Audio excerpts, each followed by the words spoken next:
हिंदू धर्म में रामायण को बहुत ही पवित्र ग्रंथ माना जाता है। रामायण में भगवान राम के जीवन का उल्लेख मिलता है।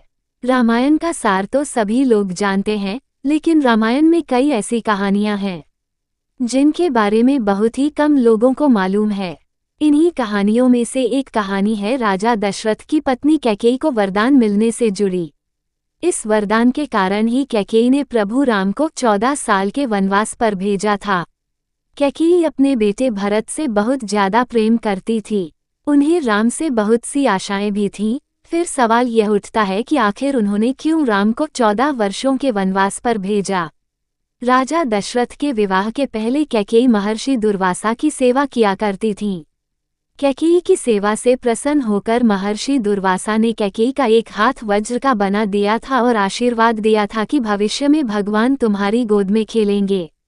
समय बीतता गया और कैकेयी का विवाह राजा दशरथ के साथ हुआ। कई सालों के बाद स्वर्ग में देवासुर संग्राम प्रारंभ हो गया। देवराज इंद्र ने राजा दशरथ को सहायता के लिए बुलाया।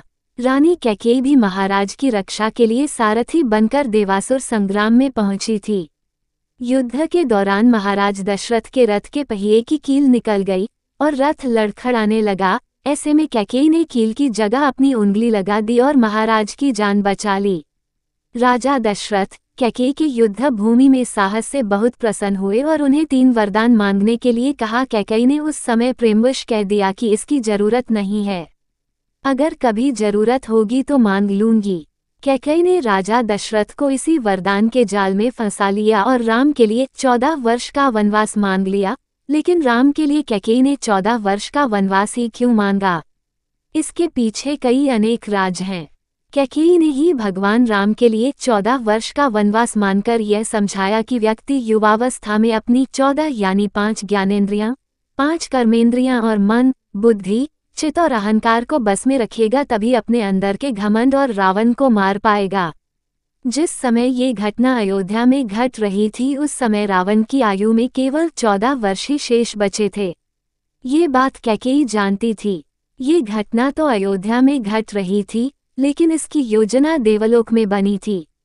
कैकेयी को राम पर भरोसा था, लेकिन दशरथ को नहीं, क्योंकि वह राम के साथ पुत्र मोह में बंधे हुए थे। भगवान राम श्रीहरि विष्णु के अवतार थे। ये सारी योजना उन्हीं की बनाई हुई थी। इस योजना में भगवान राम ने सरस्वती से मंथरा की मति में अपनी योजना डलवाई। मंथरा ने कैकेयी को वही सब सुनाया और समझाया जो सरस्वती करवाना चाहती थीं। इसके सूत्रधार स्वयं भगवान श्रीहरि विष्णु थे। उन्होंने ही यह योजना तैयार की थी। कैकेयी यह जानती थी कि यदि राम अयोध्या के राजा बन गए तो रावण का वध नहीं होगा। इसके लिए वन में तप करना जरूरी था। कैकेयी चाहती थी कि राम केवल अयोध्या के ही सम्राट न बने रह जाएं, वो विश्व के समस्त प्राणियों के हृदय के सम्राट बने। इसके लिए राम को अपनी समस्त शोधित इंद्रियों और अंतःकरण को तप के द्वारा सिद्ध करना होगा। शनि चालीसा में उल्लेख मिलता है, राज मिलत बन राम ही दीन्हा, कैकेयी की मति हरि लीन्हा।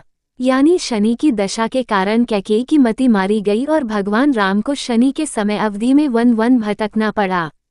उसी समय रावण पर भी शनि की दशा आई और वह राम के हाथों मारा गया। शनि ने अपनी दशा में एक को कीर्ति दिलाई और दूसरे को मुक्ति।